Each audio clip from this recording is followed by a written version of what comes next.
Every thoughtful person wants to get rid of racism, and there are many, many helpful efforts in society right now to do exactly that. But some people are arguing that many of the steps taken to reduce racism are in fact increasing racism. They are in fact encouraging racism. Jonathan Kay is a well-known columnist with the National Post. He joins me right now because you're thoughtful and you've studied racism, and I want you to talk to me about whether in fact we are becoming a more racist society because of some of the efforts of politicians and government to destroy racism. We are becoming a more racist society if you start from the baseline, as maybe you and I do, of the default liberal social contract, which is colorblind government, right? Everyone treated the same, you give everyone equal opportunity, yeah.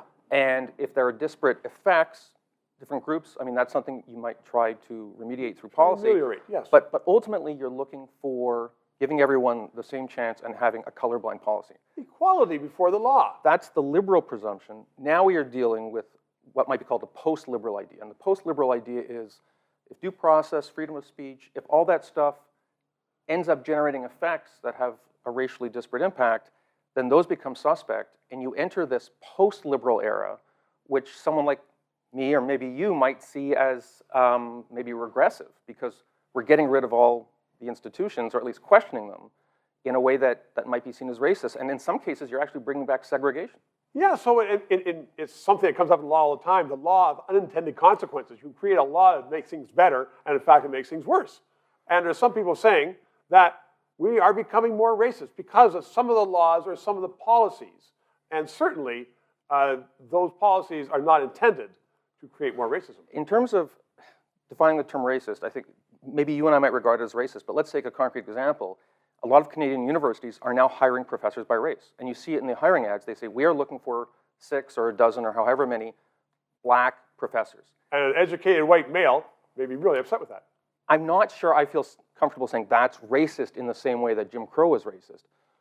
What it is it's racially determinative in terms of hiring this in a way that would make a liberal uncomfortable. A traditional liberal would look at that and say, wait a sec, you should hire people according to merit. But even the idea of merit has now fallen into disrepute in certain hyper-progressive circles because they say, well, merit hierarchies have created a sort of racist world, so we have to get rid of those too. Hyper-progressive circles. I mean, that's a new phrase for me, and it's actually quite apt. I don't want a medical doctor operating on me who got their degree because they were not white male. Well, there's all sorts of euphemisms for this. So, for instance, you might say, well, it's a meritocracy, but it's an enlightened meritocracy, or we went through things like affirmative action, we talked about diversity, but ultimately, this is a post-liberal way of looking at race. And to my mind, a lot of the time, yeah, it can look racist because you're not judging people according to the content of their character, you're judging them by the color of their skin. Big debate coming up. Jonathan Kay, thank you very much. Thank you. A little bit more than 3 minutes. Our Prime Minister, Justin Trudeau, recently stood up in the House of Commons and prefaced his remarks by saying, and we will only work from the facts, quote, unquote, and then proceeded to lie by saying Britain was in a horrible, horrible third wave, trying to show, in fact, that Canada was not the worst in the world. Britain, though, had vaccines. Canada did not. And this was not reported in the mainstream Canadian media, the media paid for by Justin Trudeau. All of which, I'm telling you, is that it's important to have this 3-minute interview.